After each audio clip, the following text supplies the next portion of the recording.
India की politics पे गहरी नजर रखते हैं। साथ ही शेखर अय्यर सीनियर जर्नलिस्ट हैं और लगातार बीजेपी की पॉलिटिक्स पे नजर रखते हैं। और पंकज शर्मा जो काफी दशकों तक उन्होंने कांग्रेस भी कवर किया है, उनसे भी समझेंगे कि केरल की प्रॉब्लम क्या है। लेकिन शुरुआत करते हैं पंकज जी आपसे। केरल में आखिर प्रॉब्लम क्या है? कांग्रेस की जो ये प्रॉब्लम है वही केरल में भी रिफ्लेक्ट हो रहा है कि बहुमत मिलने के बाद भी कांग्रेस हाईकमान अभी तक तय नहीं कर पाया है कि उस व्यक्ति के साथ में जाएं जिसके साथ में जन समर्थन है, या फिर उस व्यक्ति के साथ में जाएं जिसके पास में एमएलए है। आपको क्या लगता है कि केरल की असली प्रॉब्लम क्या है? देखिए, ये सबके सामने है कि केरल में 3 लोग हैं जो प्रमुख दावेदार हैं। अब किसी भी आला कमान के साथ, किसी भी राजनीतिक दल के आला कमान के साथ ये समस्या रहती है। देखा जाए तो जो रमेश चन्नीथला हैं, वो सबसे अनुभवी और पुराने हैं केरल की राजनीति में।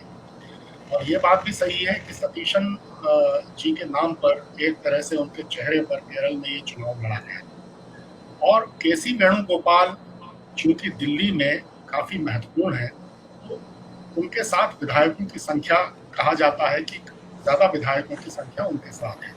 तो किसी भी राजनीतिक दल के आलाकमान के सामने ये दिक्कत आनी स्वाभाविक है कि कैसे इसका संतुलन बैठाया जाए। एक तरफ एक नेता है जिनके साथ विधायकों की संख्या है, दूसरी तरफ एक नेता है जिनके जनाधार या जिनके चेहरे पर कहा जा रहा है कि चुनाव जीता गया है। तीसरे वो नेता हैं जो कांग्रेस पार्टी में काफ़ी पुराने हैं, प्रतिबद्ध हैं और उनका अपना एक प्रशासनिक और राजनीतिक अनुभव सबसे ज़्यादा है। तो ऐसे मामलों में थोड़ा समय लगना स्वाभाविक है, लेकिन मेरा मानना ये है कि कांग्रेस ने इस मामले में थोड़ा ज़्यादा समय ले लिया है और उसको ये जो समस्या है इसको जल्दी से जल्दी दूर कर लेना चाहिए। क्योंकि राहुल गांधी, सोनिया गांधी जी और मल्लिकार्जुन खड़गे तीनों इतने प्रभावशाली नेता हैं कि अगर वो इन तीनों नेताओं को केरल के बैठाकर बीच का कोई रास्ता निकालना चाहेंगे तो वो ज़रूर निकल जाएगा। और मेरी व्यक्तिगत राय ये है कि इस मामले में जो निर्वाचित विधायक हैं उनमें से ही किसी को मुख्यमंत्री बनने का अवसर दिया जाना चाहिए। दिल्ली से किसी को भेजना ऐसा लगेगा कि जैसे आलाकमान ने अपनी पसंद थोप दी है। जो केरल में एक नई तरह की शुरुआत हो रही है उसको देखते हुए ठीक नहीं होगा। जैसे पंकज जी को हम दोनों, शेखर अय्यर तो तीनों कांग्रेस को हम लोग तो 1977 से कवर करते आ रहे, एक नहीं है कल नहीं है। हम तीनों को जोड़ोगे कम से कम 120 साल हम दोनों कांग्रेस का देखा। हम तीनों, मुझसे शेखर सीनियर है, शेखर से सीनियर है पंकज। पंकज का आज नहीं है कल नहीं है, पंकज का जो दोस्ती है रिश्तेदारी है, पूछो उनसे। लेकिन कांग्रेस का खत्म किया है राहुल गांधी ने। मैं दुख से बोल रहा हूं। मैं PV Narasimha Rao spokes person था, उस टाइम से कांग्रेस को जानता हूं। पंकज को जानते, शेखर को जानते, लोकनाथ मिश्रा था, एक उमाशंकर दीक्षित था, कमलापति त्रिपाठी, अब्दुल रहमान अंतले, वसंत साथे, वीएन गाडगिल। मैं नाम इकट्ठा बोलते जाना, मेरा बुढ़ा हो गया, बाल सफेद हो गया। लेकिन पंकज शर्मा को अभी तक काला काला है। लेकिन मुझे लगता है पंकज शर्मा मुझसे नाराज नहीं होना है। कांग्रेस को राहुल गांधी ने चोरी मारा। केरला में कांग्रेस टूटेगा, एकनाथ शिंदे उतरेगा कांग्रेस से, वो कांग्रेस को खत्म करेगा, वो सदिशन होगा। आप लिख के रखिए, केसी वेणुगोपाल मुख्यमंत्री बनेंगे। ये तो पंकज जी, इन्होंने, गोपालन साहब ने एक नई इसमें ट्विस्ट डाल दिया कि केरला में सतीशन बीजेपी के साथ मिल जाएंगे, वहां पे टूट होगी। लेकिन अगर टूट नहीं भी होती है तो शेखर के जाने से पहले मैं आपसे एक और छोटी सी टिप्पणी ले लूं कि क्यों ऐसा होता है कि यहाँ पर केरल में क्या मजबूरी है? क्या एक परिवार में किसकी पसंद है? प्रियंका जी की पसंद सतीशन है, राहुल गांधी की पसंद केसी वेणुगोपाल है, सोनिया जी की पसंद चन्नीथला है। तो ऐसे पार्टी को थोड़े आप चलाएंगे?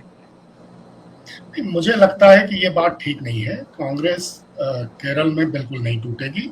इतनी मेहनत के बाद जो सरकार आई है, तीनों जिम्मेदार नेता हैं और मुझे नहीं लगता कि सतीशन जी की जो कांग्रेस के प्रति निष्ठा है और प्रतिबद्धता है उस पर इस तरह का शक किया जाना चाहिए कि वो भारतीय जनता पार्टी से मिल जाएंगे। भारतीय जनता पार्टी का कोई आधार केरल में नहीं है और जो केरल के समाज की संरचना है उसमें भारतीय जनता पार्टी कहीं फिट ही नहीं होती। इसलिए सतीशन ऐसा करने का तो सोच भी नहीं सकते। अब ये जो कहा जा रहा है कि प्रियंका जी की पसंद कोई और है, राहुल जी की पसंद कोई और है, सोनिया जी की पसंद कोई और है, मुझे नहीं लगता कि ऐसा है। तीनों नेता परिपक्व हैं। देखिए, मेरी व्यक्तिगत राय तो ये है कि चूंकि चुनाव के पहले ये कहा गया था कि कोई भी सांसद विधानसभा का चुनाव लड़ने के लिए नहीं जाएगा और इसीलिए केसी वेणुगोपाल चुनाव लड़ने के लिए नहीं जा पाए। तो अब जब ये एक अवधारणा बनाकर चली थी कांग्रेस पार्टी कि हम सांसद को विधानसभा का चुनाव नहीं लड़ने के लिए भेजेंगे, तो बेहतर ये होगा कि केसी वेणुगोपाल अपने को इस दावेदारी से स्वयं ही अलग कर लें और जो फैसला है वो रमेश चन्नीथला और सतीशन जी के बीच में होने दें। ये एक बेहतर कदम उनके लिए होगा, क्योंकि वो यहाँ राष्ट्रीय राजनीति में बैठे हैं, पिछले 6-7 साल से काफी महत्वपूर्ण भूमिका में हैं और जैसा कि उनके बारे में माना जाता है वो राहुल गांधी के बहुत ही विश्वसनीय हैं। इसलिए उनको इस समय पर राहुल गांधी के लिए कोई परेशानी खड़े करने के बजाय अपने को इस दौड़ से अलग कर लेना चाहिए। शेखर आपके पास आए, लेकिन एक छोटी सी टिप्पणी राजगोपालन साहब देना चाह रहे हैं इस पर रिजवाइंडर। राजगोपालन साहब, रिजवाइंडर नहीं है, मैं पंकज का आदर करता हूँ। ठीक है शेखर, एक ही चीज है, 8 दिन हो गया पंकज जी, क्यों देर हो रहा भाई? आप समझा, आप तो मुझसे कांग्रेस के नजदीक है। आप आजकल कांग्रेस को तो मुझे दरवाजा बंद कर दी, आपको तो खुला है, खिड़की खुला है। आप तो बता दो क्यों 8 दिन हो गया?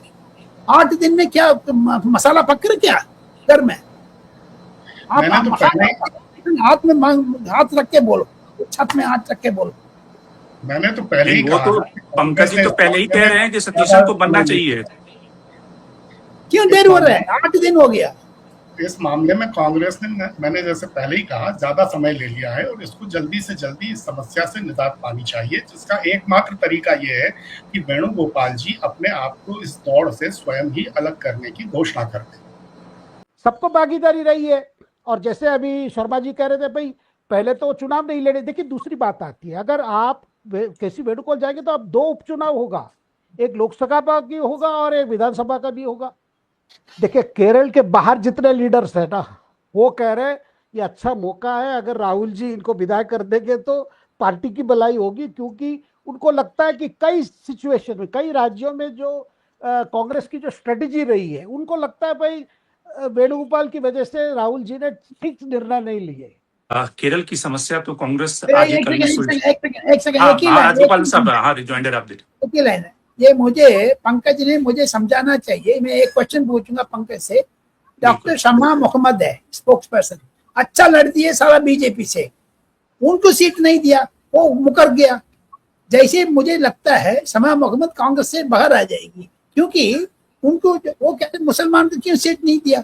इसके ऊपर पंकज का टिप्पणी चाहिए। क्यों Shama Mohammed, why she is distancing, she is very close to Sonia Gandhi, she is very close to Priyanka Gandhi. Congress को बड़ा किया, वो डेंटिस्ट है, कांग्रेस को तो दांत निकाल दिया उन्होंने। पंकज जी, नहीं, अगर उनको चुनाव लड़वाते तो अच्छा रहता, but I don't think she is distancing from the Congress party and she will never leave Congress. Her commitment to the Congress party is intact.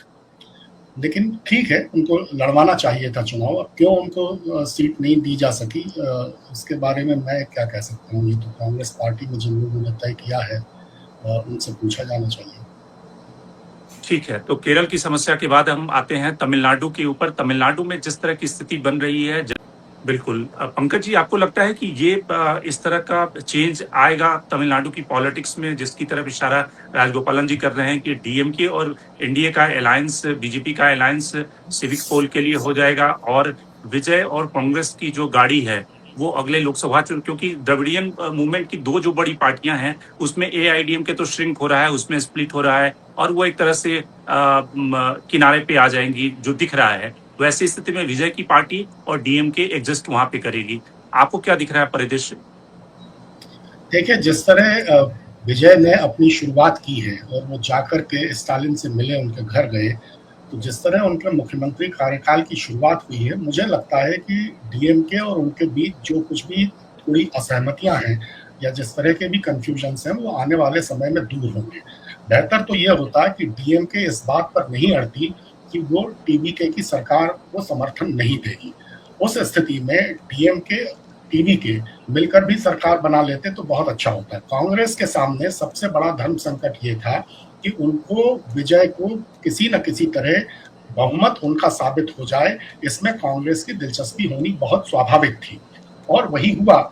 आपको याद होगा, राजनीति में ऐसे कई बार मौके आते हैं। आप देखिए, राजीव गांधी को हटाने के लिए जब विश्वनाथ प्रताप सिंह की सरकार बनी थी, तो उसको एक तरफ से लेफ्ट पार्टीज ने और दूसरी तरफ से बीजेपी ने सपोर्ट दे दिया था, और उन दोनों के सपोर्ट से एक तरफ लेफ्ट और एक तरफ बीजेपी, क्योंकि राजीव गांधी को नहीं बनने देना चाहते थे। तो इस बार कांग्रेस चूंकि विजय को मुख्यमंत्री बनाना चाहती थी, और तमिलनाडु की बेहतरी के लिए ये बहुत जरूरी था कि वहां AIADMK जैसी पार्टी बाहर हो, जो बहुत जरूरी है। और आप देखिए कि इसीलिए AIADMK में क्या हो गया है, 47 विधायकों में से ज्यादातर जो है 35-36 विधायक वो समर्थन करना चाहते हैं TVK का, पलानीस्वामी के खिलाफ हो गए हैं पूरी तरह। अब षणमुगम और वेलुमणि ने तो खुल के विद्रोह कर ही दिया, सबके सामने है। पलानीस्वामी चूंकि बीजेपी के साथ थे, और बीजेपी का साथ देने में भी वो कोई बहुत स्थिर बुद्धि से उन्होंने काम नहीं लिया। 2023 में गठबंधन तोड़ दिया, फिर 2024 में लोकसभा में हारे, तो 2025 में फिर NDA में चले गए। अब 2026 का विधानसभा चुनाव बीजेपी और AIADMK ने मिलकर लड़ा था, लेकिन पलानीस्वामी कहते थे कि हम बीजेपी को सरकार में हिस्सा नहीं देंगे। तो वो भी एक तरह से थोड़ी सी अस्थिरता के साथ चल रहे हैं। तो AIADMK तो अब तमिलनाडु की राजनीति में एकदम हाशिए पर जाएगा। मुझे लगता है कि द्रमुक के, DMK के और TVK के संबंध आने वाले दिनों में धीरे धीरे बेहतर हो जाएंगे। तो कुल मिलाकर आज के कार्यक्रम में इतना ही। शेखर जुड़े, आपका बहुत बहुत धन्यवाद। राजगोपालन साहब, आपका बहुत बहुत धन्यवाद। और पंकज जी, आपका भी बहुत बहुत धन्यवाद आज के कार्यक्रम में जुड़ने के लिए।